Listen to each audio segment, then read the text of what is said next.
Kada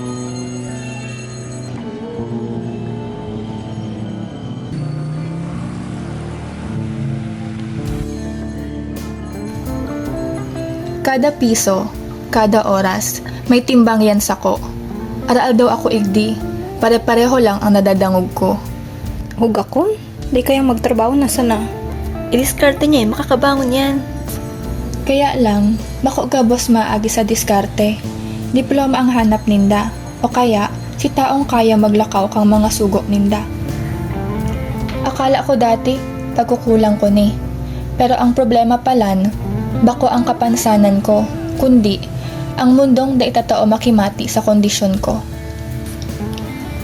Minsan may dadadangog man ako, inspiring daing gibo ko. Pero, di ko man garo kaipuhan maging inspirasyon para matrato bilang tao. Kaya sa susunod, dainindo panginutan ng istorya ko. Maghapot ka, magdangog ka. Bako ka mo ang boses ko, ako ang boses ko.